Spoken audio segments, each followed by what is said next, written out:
welcome back to my channel. My name's Heather and today I'm going to be doing a reading wrap-up for the last 2 weeks.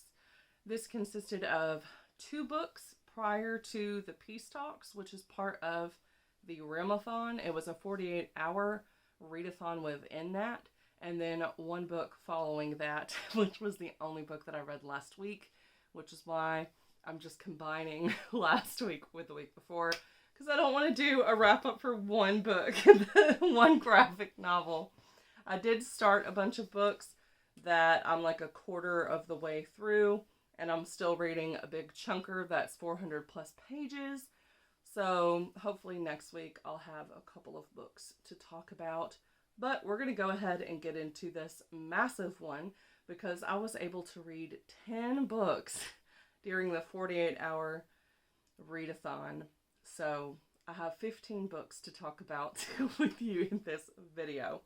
I'm going to keep it as non-spoiler as I possibly can and try to make this kind of quick. I have started doing spoiler recaps on my channel. So that's basically where I just read my journal entries for the books that I've read, which are super spoilery. So those will be coming eventually, but I have not done all of my journals for the books that I'm going to talk about, which is why you haven't seen any recent spoiler ones. But I have my sticker paper already printed out with all of the book covers for the books that I read in the last 2 weeks. So I'm just going to be holding those up instead of doing photo inserts, because then I don't have to edit this video and I don't want to edit it. I've actually already filmed this video once last week, but it was an hour long, so I figured I would redo it and see if we can get that time down a little bit. So let's just go ahead and get started.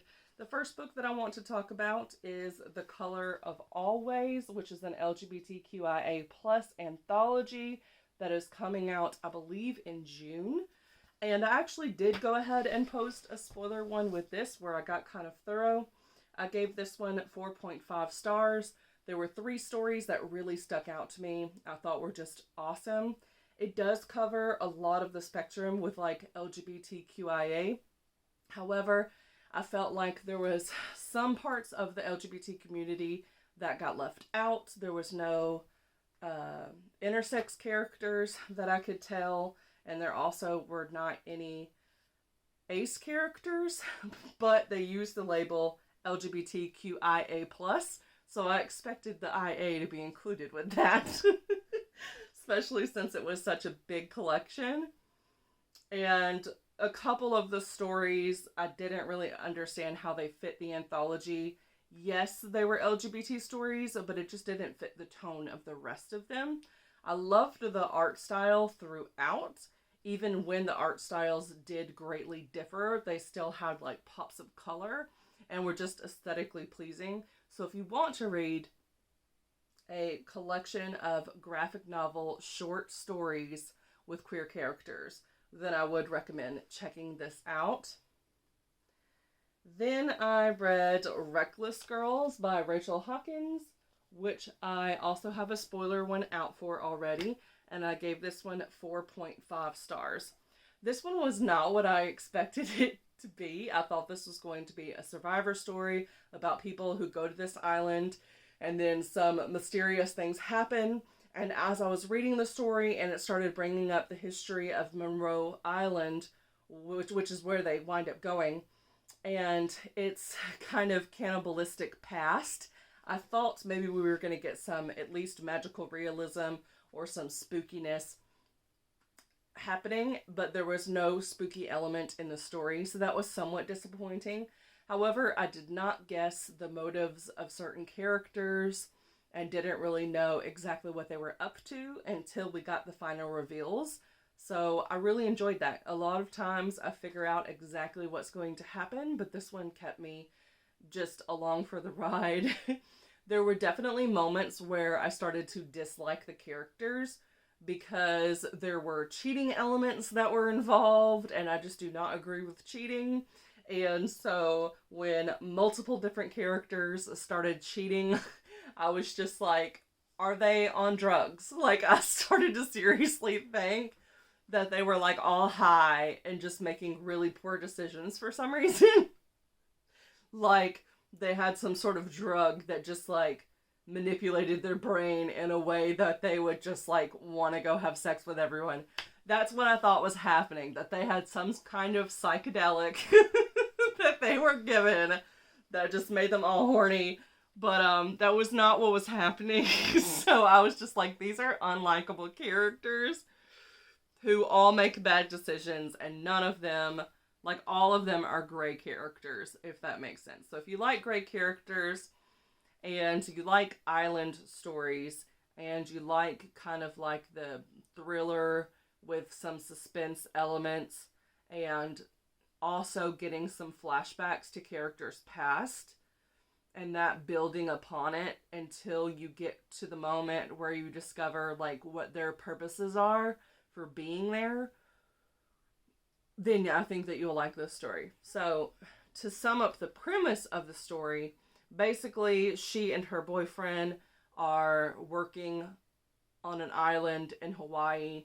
These two college girls come up to them, offer to pay them $50,000 to take them to the Monroe Island for 2 weeks. And so they wind up going, but there are other people there that they weren't expecting. And then another person arrives after that, and then there's some hostility taking place. So that is the setup for the story. Then we move on to the first book of Peace Talks. So all of the books except for the last one from this point on, I read in a 48-hour period, which is just like, are you kidding me? Are you kidding me? Technically, it was 48 hours and 10 minutes, but I am counting that last book because only 10 minutes over. Like, come on. So, first one I'm going to talk about is going to be Caraval. So, this one is where she's been wanting to go to these games, this festival, this event, whatever you want to call it, called Caraval, since she was a little girl. But no one knows exactly where the thing will take place. But the kind of master of ceremonies goes by legend, and he has a different face at every game, and you have to have an invite in order to go. And nobody really knows how to get the invite. So she's been writing this guy since she was a little kid wanting to go. And this year she gets an invitation. But it's not great timing because she's supposed to get married in 3 weeks. And her dad is very controlling and abusive. So she's like, he would just like blow a gasket, whatever, if I decide to go to this thing. However, the other sister is like, yeah, but you got a +1. I'm coming with you. We're going to win these games and we're going to get granted a wish, which is the prize for that year. So they wind up talking this guy into taking them to the island, but he can only take one person at a time. So he takes the one sister, and by the time he gets back with the next sister, the other sister has gone missing. We quickly learn that she has been kidnapped by a legend, and the mission of the game for this ceremony is to find her. So whoever finds her will get the prize of one wish granted. Now they are all warned before they go inside that everything is kind of an illusion. Don't fall for what's happening in the games. Don't lose yourself in it. Well, she knows this, but as more and more events go on and she sees more magical things happening, she's like, is it actually a game? Or is like my sister's life in danger? Is my life in danger? All these other kind of questions. There is a romance that brews in this story, and I was all here for that romance. And so, yeah, I liked it. Technically, it did involve a cheating element, but I didn't care because the person didn't, like, actually have a relationship with the person they were supposed to be with. So I was like, they don't actually like each other. Like, they shouldn't be getting together to begin with. But the other one I liked, so I was here for it. Then we have the next story that I read, which is going to be, oh, by the way, I gave that one 5 stars. Then we have Tears of a Tiger, which was my first reread of the year. And I have not read this book since I was in ninth grade. So we're talking like half a life ago is when I read this book last. So like 16 years or more. And so I gave this one 5 stars. It did not have the same emotional impact that it gave me the first time that I read it. Part of that being because it is a YA. So having read it as an actual teenager, I felt all the stuff and related to the things happening a lot more. But also, I didn't know about the shocking ending. And so it was able to really surprise me and draw out all of the emotions. I remember sitting on my bed just bawling my eyes out. Also, this was required reading for my English class, and I will say it is the only required reading that I was ever given that I finished way before I was supposed to. I literally finished this book in one sitting.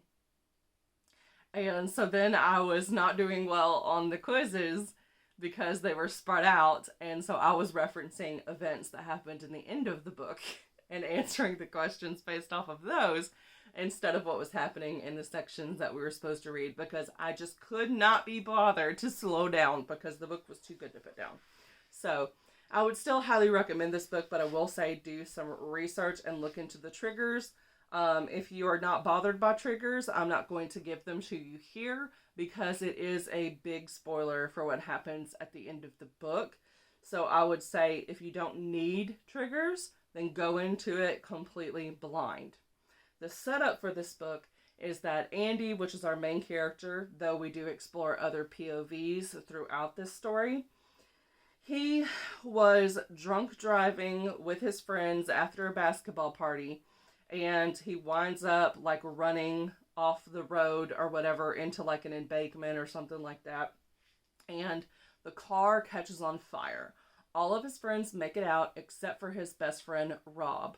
Rob is literally like burning to death in the car, and he's yelling for Andy's help.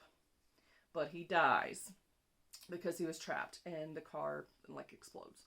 So that is the first chapter of the book. That's the first chapter. The rest of the book is Andy going through therapy and his other friends also trying to cope with the sudden loss of their friend. But Andy has the additional guilt of having been drinking at the time. And had he been sober, they may not have wrecked in the first place.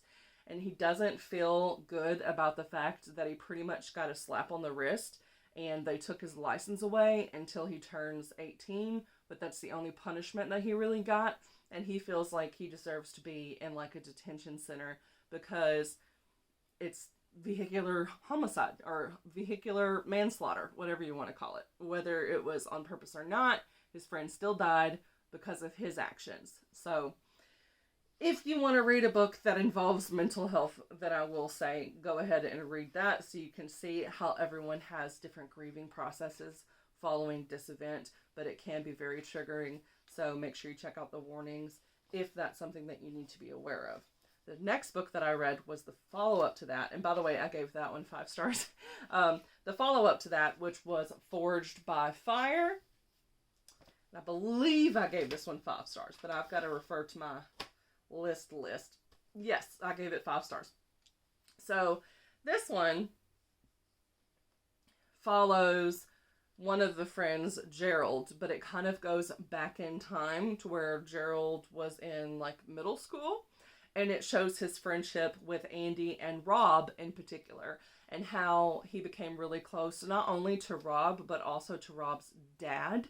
His mother was in very bad relationships where the men were abusive in more than one way, and not just to the mother, but also to the children. And so again, trigger warnings, you might want to look into some specifics about those. But it did include multiple forms of abuse towards the children.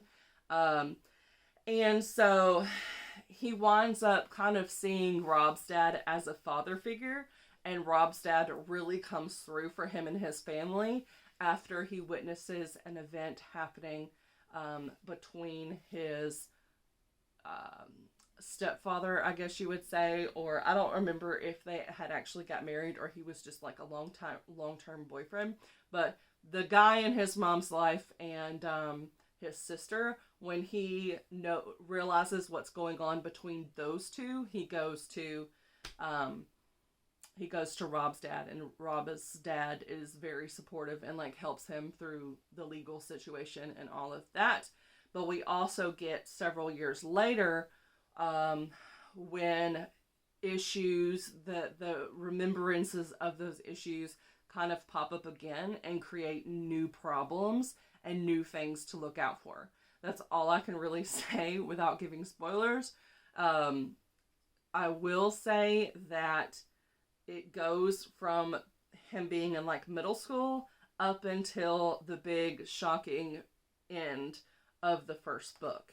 So it brings you up to that moment. Next, I read Sins of the Black Flamingo, which I gave 4.5 stars.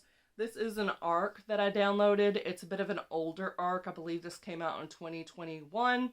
It is a graphic novel. It's LGBT.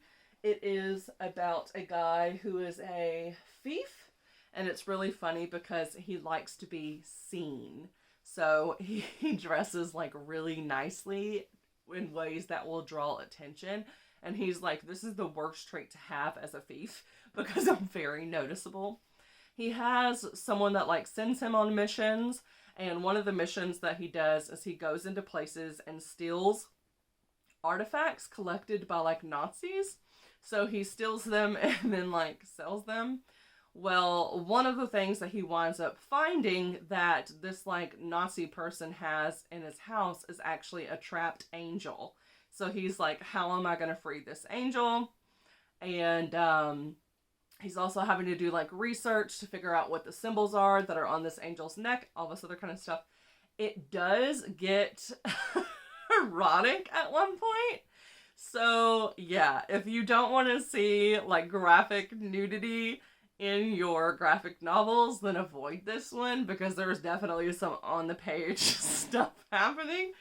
But if that's like definitely for you, then I would say check it out. It was the first volume, so I'm sure there will be more to come. I really enjoyed it, so if I happen to notice when the arcs go up for volume 2, I will totally be down for reading it, continuing it, seeing where in the world the story is going to go, because I am super curious.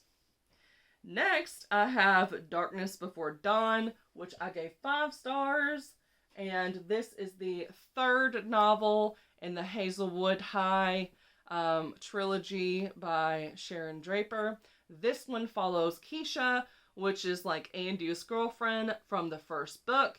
It follows the events like a year, well, actually immediately after. There's kind of a little back. It takes a while. This book travels like the whole senior year, but it also covers some of the junior year following the shocking end of book 1 and how Keisha deals with that and how their friend group deals with that as well.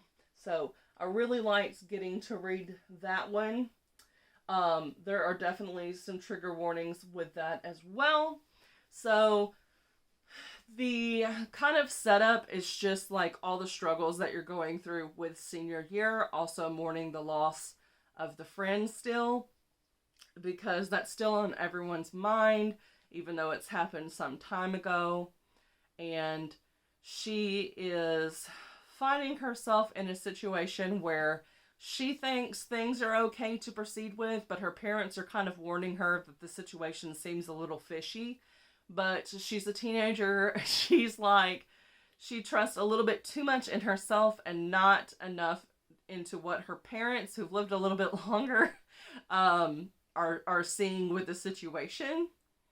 And it winds up getting her into a very tricky situation. Now, luckily, Keisha is very resourceful, so I liked getting to see that. But yeah, the book definitely goes there. And so I will say this one has to do with a creeper. I won't tell you who the creeper is, so you can read it and make your own assumptions and be like, oh, okay, see if you see the grooming techniques that are happening in this book, because they were definitely there. They were definitely there. So, yeah, I think that it's a really good book for teenagers to read, because I don't think that they're aware of the grooming techniques and just how charismatic adults can be. And especially when they're not, when they still seem like they're around your age, if that makes sense. If they're like where a teenager would think, for instance, oh, I'm 18, it's fine for me to date a 21-year-old. But from an adult standpoint, it's like, no, y'all have very different life experiences. A 21-year-old should not be interested in a senior in high school. And so you pick up on signs a lot more easily than someone who believes that they're grown up simply because they're 18. And it's like, no, you have a lot more to learn. You're not grown up yet. Oh, man. And that sounds like condescending to say, but like, I remember being 18 and now I'm 33, and I'm just like, by the time I get 40, I'm gonna look at me now at 33 and I'm just gonna be like, I was still a kid. Like, I feel like the older you get, the longer you believe that you were a kid. Like, I don't know. I think maybe sometimes we underestimate ourselves and we forget how like clever we were at certain ages, because you always feel like you know the most at your current age. I don't know if that makes sense to any of y'all, but I will say, when I was that age, I definitely wouldn't have thought anything about being like an 18-year-old and wanting to date someone in their early 20s. I would not have blinked an eye at that. I remember dating a senior in high school when I was in 8th grade. And now I'm just like, oh my gosh. It was one of those things where we were dating, as in like we'd have 3-hour phone calls and that sort of thing. But we didn't actually wind up going anywhere. I think if we had went anywhere, my parents might have been like, But I don't know, because I also dated a senior who had been held back. So he was like 19 when I was in 10th grade. So I don't know. But anyway, I'm just saying it's good for teenagers to read, so that if they don't recognize the red flags as things are happening, once they actually do happen, they can look back on it and be like, this was foreshadowed. And these are the things that I need to look out for. Not only just with dating an older person, but just anyone in general. The sort of things that go along with that. Anyway, we're moving on. So I gave that one 5 stars. The next one was The Distance Between Us, which I also gave 5 stars. I'm not gonna lie, this one was pretty forgettable for me. I don't remember a ton of the details. What it is about is 2 teenagers. One of them has grown up as like the daughter of a single parent mom who runs a doll shop and has always told her that rich people never have your best interest in mind. Don't trust rich people. Don't date rich boys. They're only going to break your heart. And then she winds up liking a rich boy.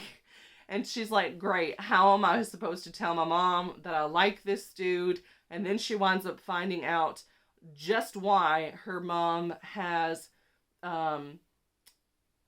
these thoughts about rich people, why she hates them so much. So some family secrets come out. So that's what this book is about. And honestly, that's all I can tell you, because it was not that memorable. But I did give it 5 stars because at the time it was 5 stars. I just don't remember the details. Then we have the next one, which I gave 4 stars, and that is going to be The One Safe Place. This is a kind of like, I think they might have been 16, but then I also thought they were 10. I don't know where I got the 10 from. I think they're 16. I don't remember. Or maybe they were 12. I don't know. I think it read like a younger YA, like for like 13 to 15-year-olds instead of like 16 to 18. So I would say this is like a teen novel, but it does get dark. There are some horror elements in this story. So this is a post-apocalyptic story where the world has gone to crap. Vegetation is pretty much dying. Everyone is starving. And so there's a bunch of orphaned kids in the city just trying to survive the best that they know how. And that can mean stealing from each other in order to live. This kid's like granddad or whoever was raising him on the farm has passed away. He can no longer manage the farm on his own, so he is going out into the city to recruit other teenagers to come back with him and help him get the farm up and running again, and have better lives where they're not having to like scavenge for food. However, when he gets there, he gets recruited by this other teenager who says that he is from this home that's like a couple of hours away, and the like matron of the house provides for all of their needs, but she's only interested in certain kids. So he kind of like has to observe them and then recruit them. And the guy that's the main character, when he goes into the city, he finds this girl and he likes her, so he wants her to like come back with him to the farm. But when he gets this offer, he's like, okay, I will go with you. I'll check this place out, but you have to let my friend come too. And he doesn't want to do this because the friend does not meet the criteria of the matron of the house. But he goes along with it anyway because he really wants this guy. So the main character has synesthesia, which is where like if you hear a certain word, you might associate it with a color or something like that. So it's just like a brain abnormality that could be very interesting to experience. And this definitely plays into the reasons why the matron wants him. And you learn why the matron only wants people with particular experiences in life, particular ways that they see the world. She has some very nefarious purposes for them. And that is all I can tell you without getting into the twist and the reasons why this definitely constitutes as a horror dystopian novel. Next, I have The Girl in the Mirror, which I gave 5 stars. So I will tell you that I almost DNF'd this one at about 30%. I was like, this is good, but I'm just not really feeling it yet. I don't know that I care about these two twins. But, whoo! I was like, okay, I'm going to go to the 50% because I'm doing this readathon and we can get credit for the book if we get to the 50% mark before DNFing. So that was my goal. But by the time I got to the 50% mark, things changed and they went up several notches and I was here for it, and there was no way I was putting that book down and DNFing it at that point. So I will say, if you start reading that book and you're like, I don't really know that I care about this plotline, I think I'm going to DNF. Trust me, stick it out, keep reading, and there's going to be more than one twist. There's going to be more than one big twist, all right? So it was definitely a whirlwind. So that one is about 2 women who are identical twins, but they are technically what you call mirror twins. So everything about them is the same, but opposite. So for instance, one of the twins has her organs on the proper side that you would typically see, and the other one has them on the opposite side. So like one has their heart on the right side, one has their heart on the left side. That's what I mean by mirror twins. So the one has always kind of been seen as idolizing her other twin and wanting to be her, because that is the twin that everyone seems to always love and adore, and who like wins beauty contest and has the perfect husband and the perfect child and just the perfect life. And so she winds up getting this call from her sister saying, hey, please come sail over here from Australia to wherever they were vacationing. I can't really remember what country, but the husband is in Seychelles, which I've been to Seychelles, and it is a beautiful, beautiful place. So if you want to go see like some beaches and you want to see a natural coral reef that's not in Australia, go visit Seychelles. But anyway, so she's a sailor. She goes up there to get her sister because her sister's like visa or whatever she had to be able to be in whatever country she was at had expired, but she didn't leave before it expired because her son had got sick and was in the hospital. So she didn't want to leave him. But now the son is getting better, but she knows she can't just take a flight out of that country. So she has her sailing sister come and get her. Well, then, then I'm gonna give you the first twist because it is the inciting incident, and I feel like you need to know it in order to be interested in actually reading the story. So I'm gonna give you the first twist, but trust me, there is way more that's gonna be happening in this story. So the first twist is that the sister, one of the sisters, the one that she goes and gets, winds up falling off the boat, and she's not able to find her. So she decides that she is going to go to Seychelles and pretend to be her because she's always wanted her life, and she feels like it'll be better for everyone because they would rather have her be the one who died than her sister be the one who died. So she's essentially going to take over her sister's life. And she believes that she is doing this in order to honor her sister. But the thing is like, how dumb does the spouse have to be to not know that it's not her? And like, her mother, and she has a brother, like there's so many people that she has to convince she is the twin that she's saying she is.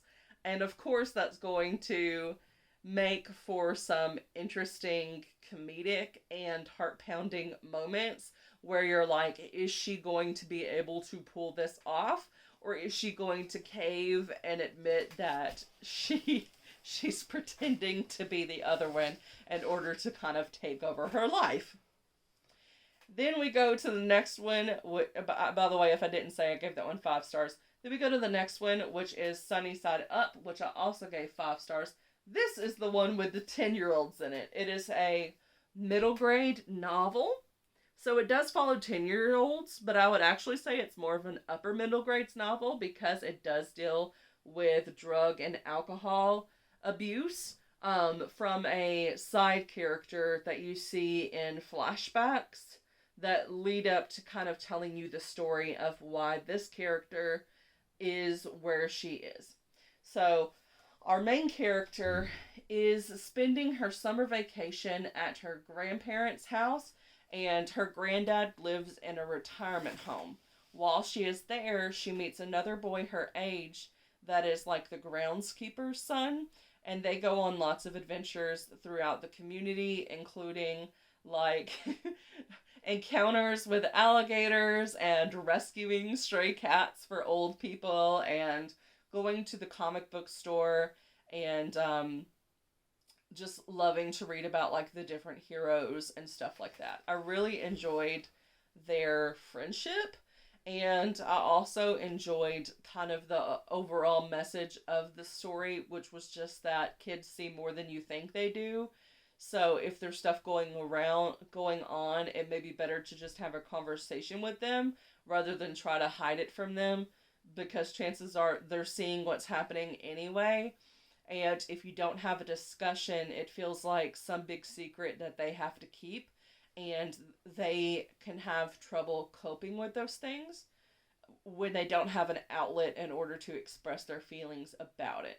So there is also a secret that the grandfather is keeping that she is very aware of, and so by her discovering his secret and being able to find the courage to confront him about it, she's also able to find the courage to kind of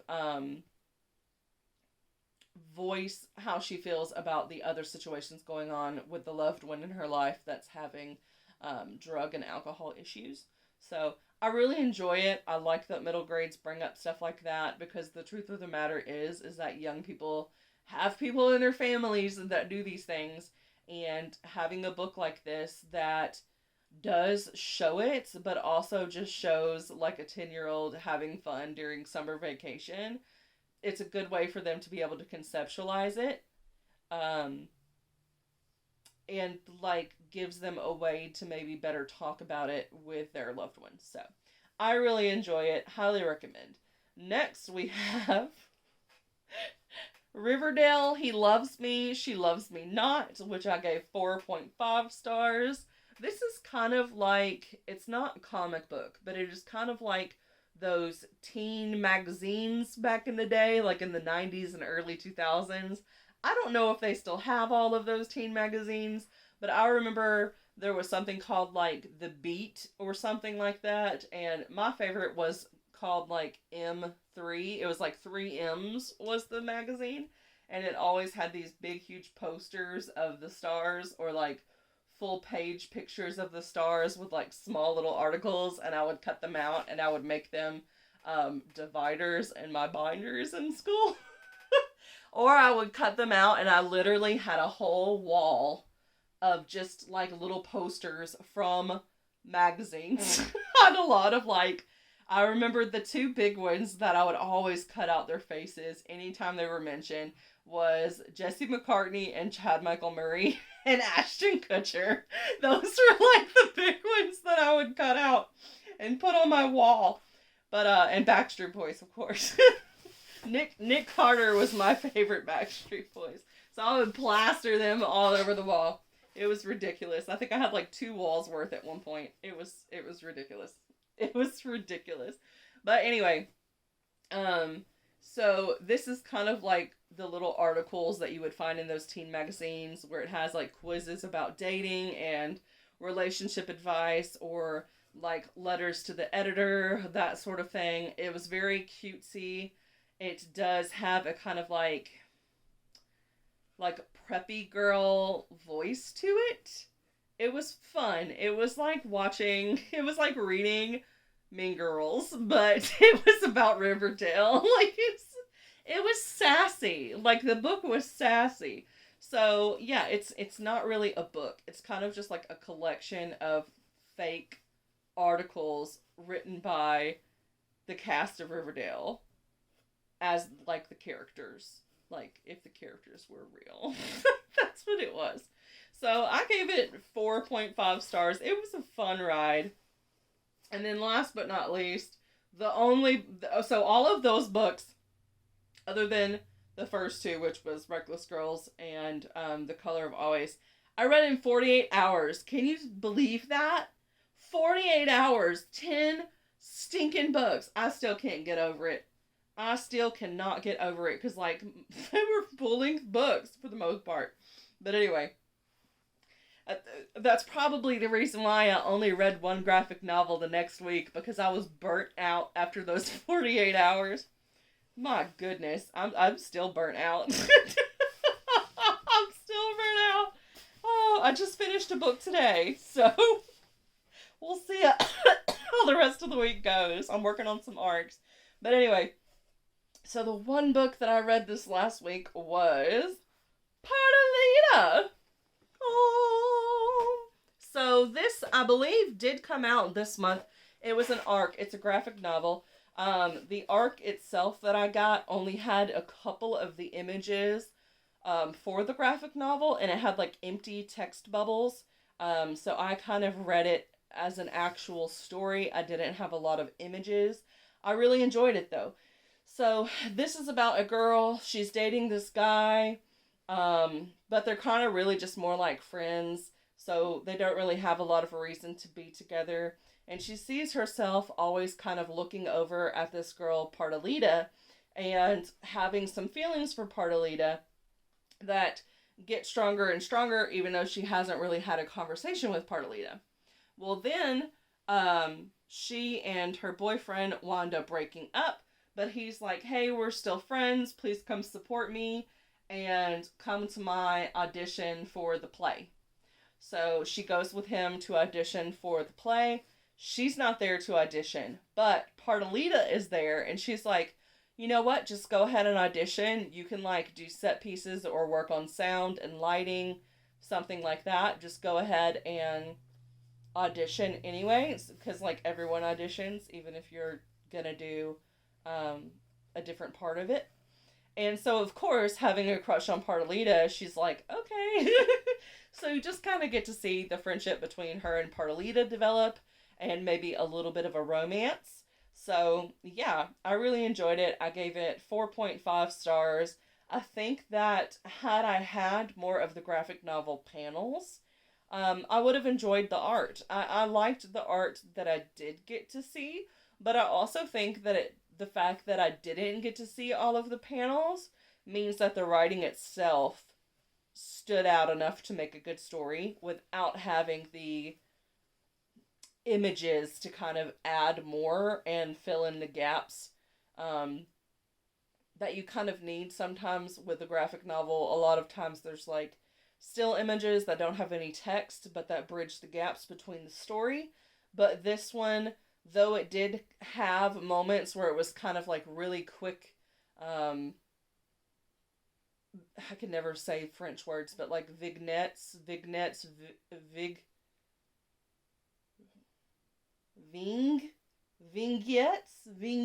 I don't know. You might know, but anyway. So yeah, it was like a couple of pages, and then it would kind of jump time, to another thing, and sometimes there would be, references to past events and stuff. But I did enjoy it, so. That brings my total for the month so far up to 17 books. I did finish one today, so I'm actually at 18 books. And I took a trip to the library and checked out 2 graphic novels, so I'll probably finish those between today and tomorrow. I'm really excited about one of them. I put it on like my Christmas wish list, so I'm glad my library had it and I spotted it unexpectedly, and I was like, I finally get to read Crumbs! And then another graphic novel I had not heard of, and then the follow-up to the book that my librarian had wrote. So I'm excited about doing that. I'm also really excited because I led the book discussion for her book. I'm going to show you what it is because there will be a giveaway at some point. I don't know how I want to run the giveaway, so if you have any suggestions, please let me know. But this is the first book that she has in this series, and I really enjoyed it. I gave it 5 stars. It is Christian fiction about a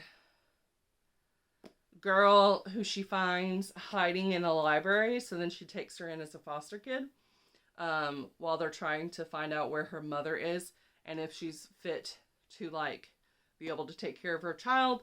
And there's also a romance in here between her and a pastor, and she is also still grieving her husband who was killed by a teenager, and the pastor is trying to get her to forgive the teenager because he works with him through a youth ministry. And is like, you don't know the whole story. You really need to read this kid's letters. I think that it'll bring you some peace if you do know the whole story. And so, yeah, I really enjoyed it. But she gave me an extra copy. So she gave me a copy to have. She also gave me an extra copy to do a giveaway. So I will be doing a giveaway for this book. I'll probably make it its own video. But yeah, if y'all have any suggestions for what to do for the giveaway, let me know, but I will be giving this away. It will be US only because I don't have money, so even the $4 to ship US is going to be penny pinching, but I will do it because I really liked this book. But what has me excited is I checked out the second book today, which is Every Day Filled with Hope. And when we were having the discussion about the first book, she brought up some things that happen in this book. So I know this deals with SA. I don't know if the SA happens in this book or if it happened previously in the character's life and they're kind of dealing with the aftermath of that in this book. It also has them taking a mission trip to Africa, and the writer has done mission trips in Africa. So there will be like real experience stuff that got put into this. But the other thing that was really cool that they mentioned was that there is a gay character in here. And you might be like, what is substantial about that? There's a lot of books that have gay characters. Yes, but there are not gay characters in Christian fiction that is traditionally published. It is a huge no-no. So she had written the gay character in here, and she started to be worried that like the publishers weren't going to let her do that. But she has a brave editor, and the editor was like, if this is the hill you're willing to die on and you're willing to get some criticism, then leave the character as is and we will publish this book. So I don't know how much the gay character is in the book, But even for it to be mentioned, even in passing, like to even say like so and so's two dads in a Christian book is just completely unheard of. So I'm really excited not only to know that my librarian is all for that, but that she was brave enough to put it in a Christian book. Because that's where things need to go. there's like, I think what happened was I had mentioned I had liked how there were darker elements to the first book. And I wasn't expecting that because a lot of times, let's face it, if you've read a bunch of Christian fiction, a lot of times the characters are very puritanical, cookie cutter characters who do no wrong and nothing bad ever happens to them. And that was definitely not the case in there. And I was like, there's such a space for that, to have like realistic Christian fiction where people have struggles and they don't always do everything the way that the Bible says you should do it. And so I was like, there's also just like such a lack of diversity as a whole with Christian fiction. And so then she was talking about like, yes, she recognizes that, and like that she had a gay character in this one, and that if she could have gone back, one of the characters in the first book that was very significant would have been POC. It's just things are slowly evolving with publishing, but it's even slower when it comes to Christian fiction. There's just so many rules.